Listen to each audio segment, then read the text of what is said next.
ये कहानी है हमारे हीरो किनफेंग की, जो कि अपनी बेशुमार ताकत और ड्रैगन सोल का मालिक था। मगर उसकी जिंदगी एक ही झटके में पलट गई जब उसकी फियांसे ने मोहब्बत के नाम पर उसे धोखा देते हुए उसकी सारी पावर्स, उसकी शान और उसके एग्जिस्टेंस को ही छीन लिया। वो अब खुद की ही एक परछाई बनकर जीने लगा और इसी दरमियान वो दुश्मनों के हाथों मारा जाता है। मगर किनफेंग की मौत उसका अंत ना होकर एक नई शुरुआत थी। उसकी तकदीर एक नया मोड़ लेते हुए उसकी बॉडी में एक पावरफुल एंशिएंट एम्परर को पनाह दे चुकी थी। यही से किनफेंग एक बार फिर से राइज हो गया, पहले से ज्यादा मजबूत, समझदार और बदले की आग से भरा हुआ। यही से वो अपनी नई लेगेसी को शुरू करते हुए इतिहास रचेगा और इस बार उसे कोई भी आसानी से धोखा नहीं दे पाएगा। तो चलो किनफेंग की इस एक्साइटिंग जर्नी को शुरू करते हैं। तो कहानी की शुरुआत में हमें एक पावरफुल इटर्नल फ्लेम दिखाई गई। वहाँ पर हम एम्परर वू को देख पाते हैं, जो कि उस फ्लेम को देखकर काफी ज्यादा खुश था। वो इटर्नल फ्लेम उसके आसपास रिवॉल्व करते हुए हवा में फ्लोट करने लगी थी। एम्परर वू कह रहा था कि इटर्नल फ्लेम को आज तक कोई भी एब्जॉर्ब नहीं कर पाया था, मगर आज मैंने इसे अवेकन करके एक कारनामा कर दिखाया। अब अगर आज मैं इस इटर्नल फ्लेम के साथ ब्लेंड हो जाऊँ तो मैं इस दुनिया का एक पावरफुल इमॉर्टल बन जाऊंगा। और तभी उसे किसी की आवाज आई। वो बंदा कह रहा था कि ना, तुम ऐसा कभी भी नहीं कर पाओगे। साथ ही साथ एम्परर देखता है कि उस बंदे ने उस पर एक बहुत बड़े माउंटेन से अटैक कर दिया है। एम्परर वो तो इस अचानक से किए हुए हमले के लिए बिल्कुल भी तैयार नहीं था, जिसके चलते वो उस माउंटेन के नीचे क्रश हो जाता है। और अब हम उस अटैकर को देख पाते हैं, जिसका नाम था जाओ हुआ। वो कह रहा था कि आज तुम्हें रास्ते से हटाकर मैं खुद ही इस इटर्नल फ्लेम पर कब्जा कर लूंगा। उसी वक्त एम्परर खुद को संभालते हुए उसके सामने चला गया। वो कह रहा था कि तुम तो मेरे बेस्ट फ्रेंड थे, मैंने कभी तुमसे ये उम्मीद नहीं की थी। मुझे तो यकीन ही नहीं हो रहा कि तुमने मुझे धोखा दिया है। जिस पर जाओ कहते, क्या कहा तुमने बेस्ट फ्रेंड? वेले सच्ची दोस्ती मेरे लिए कोई मायने नहीं रखती, मेरे लिए तो ज्यादा इम्पोर्टेंट है पावर्स। जिसके बाद वो हवा में जंप लगाते हुए सीधा एम्परर वू पर हमला करने चला गया। वो कह रहा था कि इटर्नल फ्लेम को हासिल करके मैं इस दुनिया का सबसे महान वॉरियर बन सकता हूँ, सुप्रीम पावर्स का मैं बादशाह बनूंगा। वहीं पर एम्परर वू उसके अटैक को डॉज करते हुए पीछे हट चुका था, मगर उसी वक्त जाओ अपनी थंडर स्पीयर से उस पर सेकंड अटैक कर देता है। वो कह रहा था कि इटर्नल फ्लेम को अपनी बॉडी के साथ एक करने की प्रोसेस में तुम काफी ज्यादा कमजोर बन चुके हो और यही तो तुम्हें खत्म करने का सबसे अच्छा मौका है। इधर एम्परर रूस के हर एक अटैक को डॉज करने में लगा हुआ था, जिसके बाद वो भी अपनी फायर पावर को रिलीज करते हुए उसके साथ फाइट बैक करना शुरू कर देता है। वो जाओ से कह रहा था कि तेरे जैसा कमीना इटर्नल फ्लेम के लायक नहीं है, और फिर वो उस पर एक जोरदार अटैक करते हुए उसे वहाँ की फ्लोटिंग रॉक पर पटक चुका था, जिससे तो जाओ और ज्यादा भड़क गया। साथ ही साथ वो भी एक फ्लोटिंग रॉक को एम्परर वू पर थ्रो कर देता है, मगर एम्परर वू ने अपनी फायर पावर से तुरंत ही उस चट्टान के टुकड़े टुकड़े कर दिए, जिसके बाद वो सीधे जाकर जाओ पर हमला करते हुए उसे एक चट्टान पर पटक देता है। साथ ही साथ उसे उसी स्ट्रक्चर पर घसीटते हुए जाओ की जोरदार पिटाई करने लगा, जिसके चलते उन दोनों में एक खतरनाक फाइट शुरू हुई। वो दोनों भी एक दूसरे पर मुसलसल हमले करते हुए सीधे जमीन पर आके गिर चुके थे, मगर थोड़ी देर में जाओ जैसे तैसे उठते हुए इटर्नल फ्लेम की तरफ आगे बढ़ने लगा। वो कह रहा था कि इटर्नल फ्लेम अब मेरी हो चुकी है, जिस पर इमॉर्टल वो कहता है कि अगर आज मुझे मरना भी पड़ा तो कोई बात नहीं, मगर मैं ये फ्लेम तुम्हारे कब्जे में नहीं जाने दूंगा। जिसके बाद वो अपनी पावर्स का यूज करते हुए सेल्फ डिस्ट्रक्शन को एक्टिवेट कर देता है, जिसके चलते वहाँ पर बहुत ही खतरनाक स्पिरिचुअल एनर्जी रिलीज होने लगती है, जो कि धीरे धीरे करते हुए उस पूरी जगह को एक ही पल में ब्लास्ट कर देती है। और इस तरह से जाओ का एक सुप्रीम वॉरियर बनने का सपना अधूरा रह गया। वो भी एम्परर वू के साथ साथ डिस्ट्रॉय हो गया था। अब हम एम्परर वू की सोल फ्रेगमेंट को देख पाते हैं। उसे अब दोबारा से अपनी सोल को रीशेप करने के लिए लो से लेकर हाई लेवल तक प्रैक्टिस करनी होगी। दरअसल ये सोल रेल्म 4 हिस्सों में डिवाइडेड है, जिनमें थे अर्थ, हेवन, ब्लैक एंड येलो। तो एम्परर वो जितनी भी हायर लेवल पर जाएगा उसकी सोल स्किल उतनी ही तेजी से प्रोग्रेस करेगी, जिसके चलते एम्परर वो कई सालों तक कल्टीवेशन करते हुए सोल रेल्म को एक्टिवेट करने की कोशिश करता है और फाइनली उसकी सोल ने दोबारा से खुद को रीशेप कर लिया था। और पूरे 10,000 साल होने के बाद एम्परर वो इटर्नल फ्लेम के साथ भी मर्ज हो गया, मगर अभी भी उसकी सोल रीइंकार्नेट नहीं हो पाई थी, जिसके चलते एम्परर वू को किसी वेसल की जरूरत पड़ेगी। अगर उसे कोई बॉडी मिल गई तभी वो सरवाइव कर सकता था। तो एक बॉडी की तलाश में एम्परर वो टियानशुई टाउन में पहुंच जाता है। अब वहाँ पर हम शेन जिंगान नाम के बंदे को देख पाते हैं, जो कि शेन फैमिली का यंग मास्टर था। वो एक बंदे को जोरदार चमाट मारते हुए कहने लगा कि तुम्हारे जैसा कचरा मेरी सिस्टर के लायक नहीं है। तो वो बंदा जैसे तैसे उठते हुए शेन जिंग जिंगहान से कहने लगा कि मैं चाहे कितना भी पावरलेस क्यों ना रहूं, मगर तुम्हारी सिस्टर के साथ मेरी एंगेजमेंट हुई है। अगर वो मुझसे शादी नहीं करना चाहती तो उसने खुद यहाँ आकर मुझे ये बात बतानी चाहिए थी।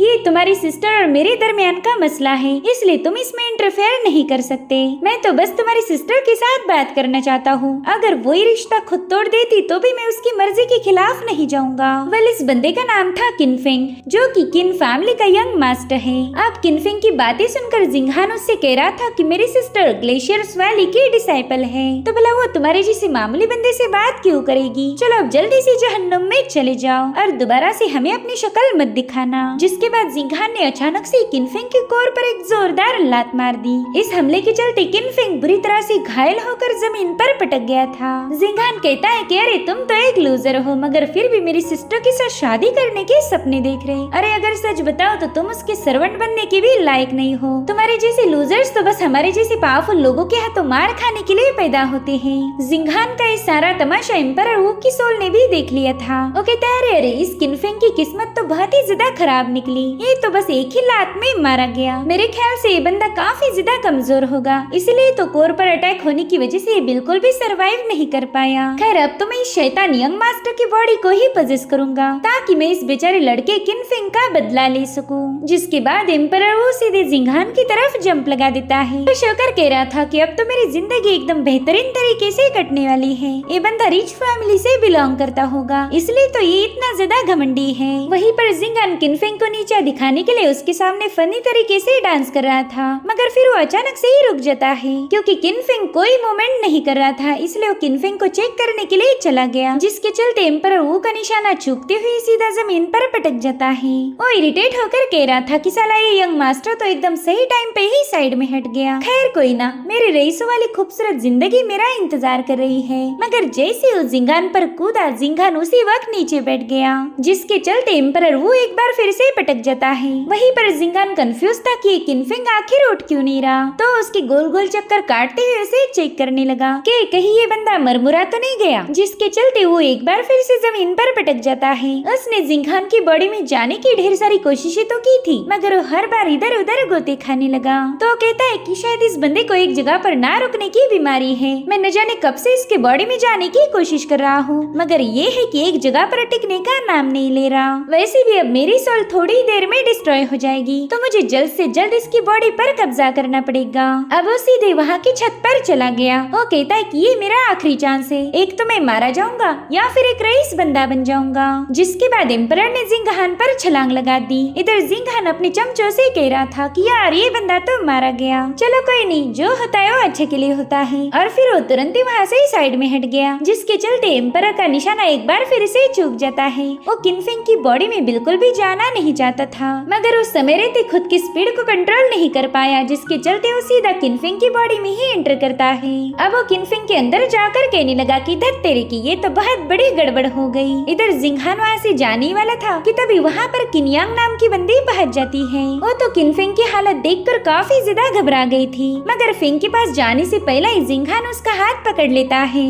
वो उससे कह रहा था, जाने मन जरा बताओ कि तुम इतनी जल्दी में कहाँ जा रही हो। दरअसल किनयांग किन फैमिली की फॉस्टर डॉटर थी, यानी कि इसे किन फैमिली ने गोद लिया था। वहीं पर किनयांग अपना हाथ छुड़ाने की कोशिश करते हुए किनफेंग को आवाजें देने लगी, तो जिंगहान उसे बताता है कि अरे अब तो वो नहीं उठने वाला, क्योंकि वो मेरे हाथों मारा जा चुका है। वैसे भी तुम तो किनफेंग की ब्लड रिलेटिव नहीं हो, फिर तुम उसके लिए इतना परेशान क्यों हो रही हो। वेल तुम एक काम क्यों नहीं करती, तुम मेरे साथ चलो और देखना मैं तुम्हें कितने मजे दूंगा। इधर किनफेंग ने अपनी आंखें खोल दी थी। एम्परर वो अब किनफेंग की बॉडी में ही रीइंकार्नेट हो चुका था। इधर जिंगहान को उस पर जरा भी ध्यान नहीं था। वो तो किनयांग से कह रहा था कि अगर तुम मुझे एक चुम्मी दे दो तो मैं तुम्हें छोड़ दूंगा, मगर किनयांग ने अपना हाथ जैसे तैसे छुड़ाकर वो पीछे हट गई। वहीं पर जिंगहान पप्पी करने के लिए अपनी आंखें बंद करके सीधे उसके पास चला गया, मगर बीच में आ जाता है किनफेंग। तो जिंगहान ने बड़े ही प्यार से उसके पेट की चुम्मी ले ली, लेकिन फिर भी ये बंदा अपनी आंखें खोलने के लिए तैयार नहीं था। वो कहता है, मेरी जान तुम्हारा नाजुक सा चेहरा इतना रफ क्यों लग रहा है।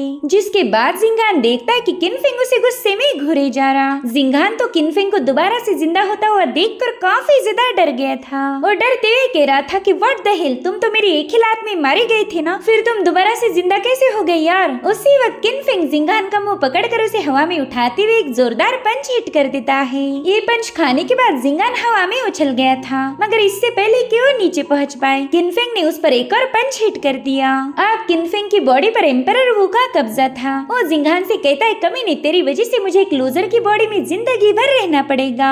अब देख मैं इसके लिए तुझे कैसे पनिश करता हूँ। अब एम्परर वू के पावरफुल पंचेस से तो जिंगान सिर्फ हवा में सैर किए जा रहा था। एम्परर भी उसकी पिटाई करते हुए उससे पूछने लगा कि तुझे एक जगह पर टिकने में कोई प्रॉब्लम थी क्या? तेरी वजह से मैंने एक गलत बंदे की बॉडी को पजेस किया है। अब मैं भी इस किनफेंग जैसा ही लूजर बन के रह जाऊंगा। इधर किनफेंग को जिंगान की पिटाई करता हुआ देखकर यांग काफी ज्यादा खुश हो गई। वो कह रही थी कि मुझे तो लग रहा था मैंने तुम्हें खो दिया, मगर हेवंस का शुक्र है कि तुम जिंदा बच गए। इधर किनफेंग ने जिंगान पर इतने सारे पावरफुल पंचेस तेजी से बरसा दिए थे कि जिसे देखकर जिंगान के चमचों फट चुकी थी। वो कह रही थी, बाप रे बाप, अगर किनफेंग ने इसकी ऐसी हालत की है तो पता नहीं ये हमारे साथ क्या करेगा। लेकिन ये किनफेंग अचानक से इतना स्ट्रॉन्ग कैसे बन गया? थोड़ी देर पहला तो एक निकम्मा लूजर था। इधर किनफेंग जिंगान को जमीन पर पटकते हुए सीधे उसकी छाती पर बैठ जाता है, मगर फिर भी उसने अपनी पंचेस की बारिश को जरा भी नहीं रोका था। जिंगान ने तो इतनी मार ना कभी खुद खाई थी और ना ही उसने इतना किसी को पीटा होगा।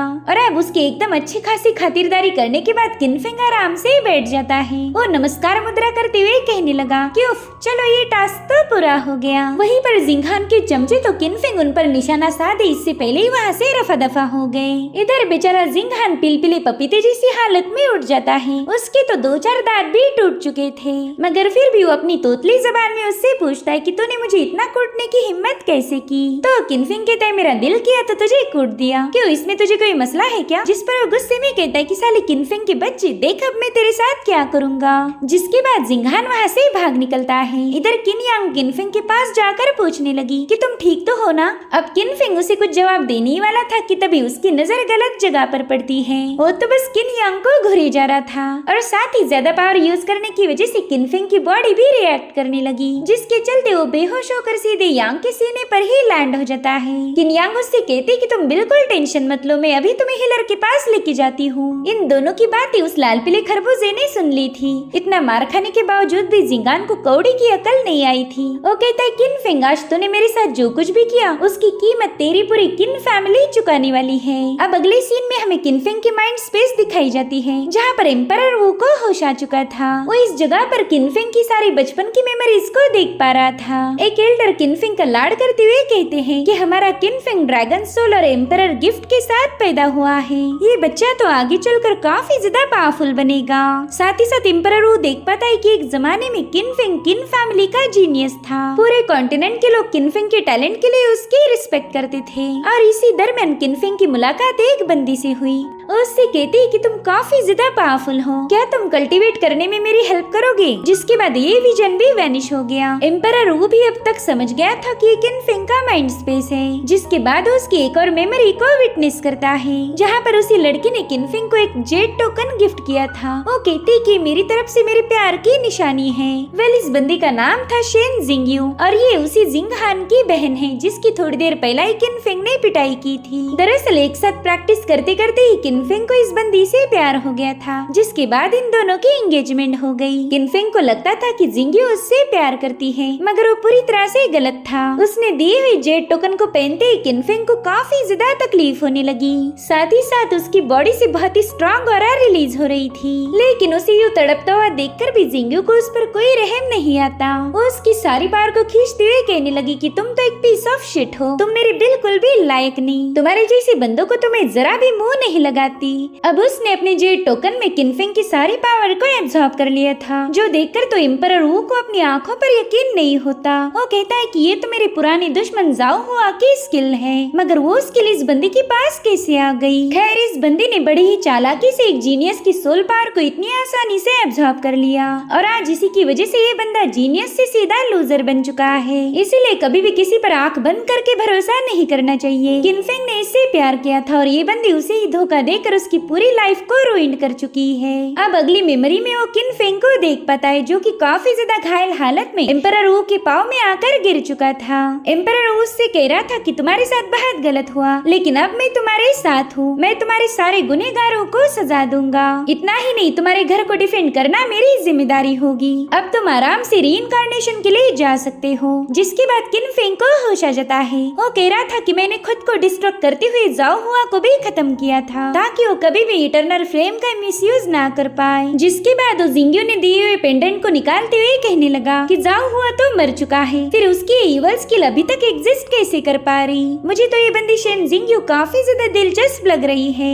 जिसके बाद वो अपनी इटर्नल फ्लेम को अपनी बॉडी के साथ ब्लेंड करना शुरू कर देता है, जिससे वो पूरी जगह शेक होने लगी और थोड़ी देर में इटर्नल फ्लेम से उसका कॉस्ट्यूम भी जल चुका था। जो देखकर वो कहता है यार ये बॉडी तो बहुत ही ज्यादा कमजोर है, पता नहीं मुझे इसे स्ट्रॉन्ग बनाने में और कितनी मेहनत करनी पड़ेगी। खैर चलो पहला तो मैं ये देखता हूँ कि मेरी फिलहाल की कल्टीवेशन लेवल क्या है। जिसके बाद वो वहाँ पर एक पगोडा को समन कर लेता है, जिसका यूज पावर्स को चेक करने के लिए किया जाता था। यहाँ पर किनफेंग ने अपनी पावर्स उसमें ऐड कर दी थी, जिससे वो पगोडा स्पिन होने लगता है। अब वो देखता है कि उसकी पावर्स की लेवल एकदम टॉप पर जाके चमक रही थी। इससे तो काफी ज्यादा खुश हो गया। वो कहता है कि फिलहाल तो मैं ल्यूमिनस लेवल पर हूँ, मगर वो ज्यादा खुशियाँ मना पाई इससे पहले वो पावर एक ही झटके में ड्रॉप हो गई। वो तो सीधे अब पगोडा की बॉटम में आकर पहुंच चुकी थी, जिसके बाद वो वहाँ से भी गायब हो गई। जो देखकर किंगफिन इरिटेट होकर कहता है कि यार ये क्या मजाक है, मेरे पास 0 लेवल की पावर है, ये तो हद हो गई। हजारों सालों की प्रैक्टिस के बाद मैं गॉड रेल्म पर ब्रेक थ्रू करके एक एम्परर वैलिएंट बन गया था, लेकिन उस कमीने जाओ हुआ की वजह से मेरी सारी मेहनत पर पानी फिर गया। जिसके बाद वो गुस्से में आकर उस पगोडा को उठाकर फेंक देता है। वो जोर जोर से चिल्लाकर कह रहा था कि जाओ तूने मुझे कहीं का नहीं छोड़ा। अब उसकी चिल्ला पुकार सुन के यांग वहाँ पर भागते हुए पहुंच जाती है। वो तो किनफेंग को बिना कपड़ों के देखकर काफी ज्यादा शॉक थी। इधर किनफेंग भी शर्म से लाल हो गया। जिसके बाद वो एकदम धीरे से साइड में रखा हुआ गमला उठाकर अपनी इज्जत को प्रोटेक्ट करने लगता है। साथ ही साथ वो बड़ी ही अजीब सी स्माइल करता है, जो देखकर तो किन यांग की चीख निकल गई। अब अगले सीन में हम देख पाते हैं कि किनफेंग अपने कपड़े पहनकर बन ठन के रेडी हो चुका है। किन यांग उसे बता रही थी कि उस शेन फैमिली के कुत्ते कमीने लोग यहाँ पर आ चुके हैं और वो हमारी फैमिली के साथ काफी ज्यादा बदतमीजी कर रहे हैं। तो किनफेंग उससे शॉक होकर पूछता है कि क्या शेन जिंग्यू भी उनके साथ आई है। जैसे उसे यांग का हाँ में जवाब मिला, उसके चेहरे पर एक इवल स्माइल आ गई थी। और दिल में ही कहने लगा कि भले ही मैं इटर्नल फ्लेम को अच्छी तरीके से कंट्रोल नहीं कर पा रहा, मगर इस धोखेबाज लड़की को सबक सिखाने के लिए इतनी पावर्स काफी हो जाएगी। मुझे पता करना है कि जाओ हुआ की इवल स्किल उसके पास कहाँ से आ गई। अब हम किन फैमिली के एल्डर को देख पाते हैं, जिन पर फ्रॉस्ट फ्लू नाम की टेक्निक से अटैक करके उन्हें पीछे ढकेला गया था। तो उनके डिसाइपल्स तुरंत ही उन्हें संभालने लगे। अब यहाँ पर हम शेन फैमिली के सांग को देख पाते हैं। ये शेन फैमिली के गार्ड्स का कैप्टन था। वो कहता है मास्टर किन अगर अपनी फैमिली को और जलील होता हुआ नहीं देखना चाहते तो किनफेंग के एंगेजमेंट के पेपर्स हमारे हवाले कर दो, वरना तुम्हारी किन फैमिली आज ही मिट्टी में मिल जाएगी। जिस पर मास्टर किन कहते हैं कि तुम्हारे फैमिली से रिश्ता जोड़ते ही हमारी किनफेंग की सारी पावर वैनिश हो गई। अब पहले ही लोग उसे इतनी रिस्पेक्ट नहीं देते, अब अगर ऐसे में तुम लोग भी एंगेजमेंट तोड़ दोगे तो इससे हमारी किन फैमिली की बदनामी होगी, इसलिए एंगेजमेंट पेपर्स तो तुम्हें मिलने से रहे। और तभी वहाँ पर शेन जिंग्यू पहुँच जाती है। वो कह रही थी कि मैं ग्लेशियर्स वाली की डिसाइपल हूँ, मैं और किनफेंग हमारी जोड़ी बिल्कुल भी सही नहीं रहेगी, क्योंकि मैं ठहरी एक जीनियस और वो है एक लूजर। तो भला मैं एक लूजर के साथ रिश्ता क्यों रखूंगी। इसलिए आज मैं किनफेंग के साथ एंगेजमेंट तोड़कर सबको बताना चाहती हूँ कि तुम्हारी किन फैमिली हमारी शेन फैमिली के सामने कितनी कमजोर है। जो सुनते ही मास्टर किन गुस्से में आकर अपनी पावर्स को रिलीज करने लगे। वो कहते लड़की तुम अपनी हद पार कर रही हो। जिसके बाद वो सीधे इन लोगों पर हमला करने के लिए चले जाते हैं, मगर शेनसांग ने तुरंत ही अपनी पावर्स को एक्टिवेट करते हुए उनके अटैक को काउंटर करना शुरू कर दिया। शेनसांग आसानी से मास्टर किन का मुकाबला कर रहा था, जो देखकर कुछ लोग कह रहे थे कि शेन फैमिली का गार्ड भी किन फैमिली के पैट्रियार्क को टक्कर दे सकता है। शायद ग्लेशियर्स वैली ने अपने लोगों के ब्रेक थ्रू करने में ढेर सारी मदद की होगी। वहीं पर हम एक चश्मा पहने हुए बंदे को देख पाते हैं, जिसके सिर पर बने हुए एक घोंसले में परिंदा बैठा हुआ था और तो और उस परिंदे ने भी मस्त काला चश्मा पहना हुआ था। वो बंदा कहता है चलो मैं अपनी पावर्स का यूज करके फ्यूचर को प्रेडिक्ट करता हूँ। जिसके बाद थोड़ी सी काउंटिंग करते ही वो कहने लगा कि वो तेरी आज तो एक किन फैमिली बहुत बड़ी मुश्किल में फंसने वाली है। जिस पर उसका साथी कहता है यार तू अपना मनहूस प्रेडिक्शन अपने पास रख, थोड़ी देर में पता चल जाएगा कि कौन सी फैमिली जीतने वाली है। वहीं पर मास्टर किन उस बंदे पर हमला करने की कोशिश करते हैं, मगर वो बंदा उनके हर एक अटैक को डॉज करते हुए सीधे उन पर एक जोरदार लात जड़ चुका था। उसकी जबरदस्त पावर के सामने तो मास्टर किन जरा भी देर टिक नहीं पाए। वो बुरी तरह से घायल होकर नीचे गिर चुके थे।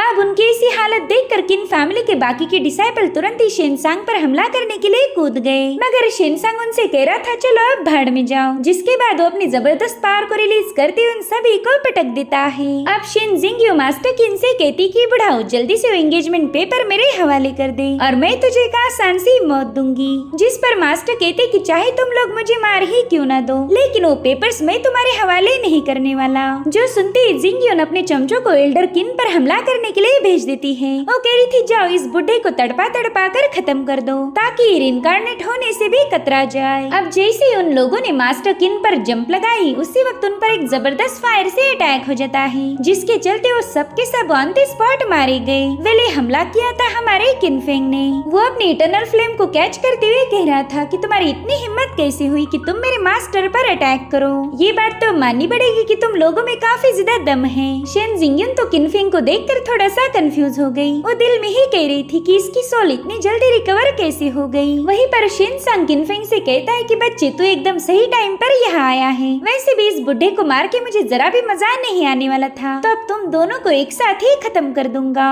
जिसके बाद वो एक चेयर पर लात मारते हुए उसे किनफेंग पर थ्रो कर देता है, जिसे किनफेंग ने आराम से पकड़ लिया था। वो कह रहा था कि शायद तू खुद को जैकी चैन समझता है, लेकिन तेरी नौटंकी मेरे सामने नहीं चलने वाली। वो अब उस बड़ी सी कुर्सी को कैच करके सांग में फेंके हुए दूसरे पीसेस को भी ब्रेक कर देता है। जिसके बाद वो एक वुडन पीस लेकर सीधे सांग पर हमला करना शुरू कर देता है। ये फाइट काफी ज्यादा फनी थी। किनफेंग उस पर लकड़ी से हिट करते हुए कह रहा था कि देखो तो तू कितना ज्यादा हरामी, कमीना और घमंडी है। मैंने तुझे यहाँ से भागने का मौका दिया था, मगर तूने उसका फायदा नहीं उठाया। इधर सांग भी गुस्से में आकर फ्रॉस्ट थॉर्न्स टेक्निक को एक्टिवेट कर देता है। उसने किनफेंग पर कई सारे आइस लैंसेस से अटैक कर दिए थे, जिसे किनफेंग काफी कूल अंदाज में यहाँ से वहाँ मूव होते हुए काउंटर करने लगा। जिसके बाद वो सांग पर हमला करने के लिए चला जाता है, मगर सांग उसके पंचेस को डॉच कर रहा था। हालांकि थोड़ी देर में फेंग ने उसे दबोच लिया। अब तो उसका पाव पकड़कर सीधे उसे छत पर दे मारता है। जब सांग वहाँ से हिट होकर नीचे आने लगा, तब तक किनफेंग अपना पंच लेकर उसके स्वागत में तैयार था। उसे एक जोरदार पंच हिट करते हुए हवा में उछाल देता है, और फिर उसके एक ही पावरफुल पंच की एनर्जी से सभी लोग हॉल तोड़कर बाहर पहुंच गए। जिंगयुन देखते ही कि उसका चमचा तो 2-4 मुक्कों में ही पर लोग सिधार गया, और इससे तो काफी ज्यादा घबरा गई थी। जिसके बाद वो अपने बाकी के गार्ड्स को किनफेंग को खत्म करने के लिए भेज देती है। वहीं पर वो तीनों कमेंट्री करने वाले लोग कह रहे थे कि शायद अब किनफेंग का चैप्टर क्लोज हो जाएगा, मगर वो देखते कि किनफेंग तो बड़े ही कूल अंदाज में उन सभी लोगों का मुकाबला कर रहा। जिसके बाद वो कुछ लोगों को तो अपनी इटर्नल फ्लेम से वहीं पर जलाकर राख कर देता है, जो देखकर आखिरी बचा हुआ बंदा डर के मारे वहाँ से भागने लगा। लेकिन किनफेंग उसके सामने आकर उसके माथे पर बस हल्का सा टच करता है। उससे कह रहा था मेरे दोस्त अब रेस्ट इन पीस हो जाओ। अब उसे खत्म करने के बाद किनफेंग अपनी गर्दन चटकाते हुए जिंगयुन को घूरने लगता है। वो बंदी तो डर के मारे उससे कह रही थी कि किनफेंग मैं ग्लेशियर वैली की डिसाइपल हूँ, इसलिए तुम मुझे हर्ट नहीं कर सकते। जिस पर किनफेंग कहता है तो फिर उससे क्या हुआ, और फिर वो एक ही पंच में उसे काफी दूर पटक देता है। जिसके बाद किनफेंग हवा में जंप लगाते हुए उस पे पाम अटैक कर उसे जहन्नुम में भेजने वाला था, मगर वो अचानक से रुक जाता है, क्योंकि उसके पहले ही पंच में वो बंदी मारी जानी चाहिए थी, मगर अभी तक वो जिंदा है, और यही बात उसे थोड़ी सी सरप्राइजिंग लगी। इधर जिंगयुन तो तुरंत ही घुटने पर आके झूठ मूठ का रोने का नाटक शुरू कर देती है। वो कह रही थी कि सारी गलती मेरी है। हालांकि दिल ही दिल में वो किनफेंग को लेकर थोड़ी सी कंफ्यूज थी कि ये बंदा इतनी आसानी से अपनी सोल को रिपेयर कैसे कर पाया। वो उसे बताती है कि मैं तुम्हें हर्ट नहीं करना चाहती, लेकिन मुझे मेरी फैमिली ने मजबूर किया था। यकीन करो मैं अभी भी तुमसे उतना ही प्यार करती हूँ। तो किनफेंग भी उसे प्यार से कहने लगा कि हाँ जाने मन मैं जानता हूँ तुम मेरे साथ ऐसा कभी नहीं करोगी। आफ्टर ऑल हम दोनों सोलमेट जो हैं। जो सुनती वो लड़की दिल ही दिल में सोचने लगी कि हाँ ये सभी मर्द एक जैसे होते हैं। मैंने इससे जरा सी प्यार से बात क्या कर ली तो ये पिघल गया। और उसी वक्त किनफेंग उससे कहता है मेरी जान मैं जानता हूँ तुम एक नंबर की बेशरम हो। और फिर उसने एक जोरदार चमाट मारकर उसे उड़ा दिया,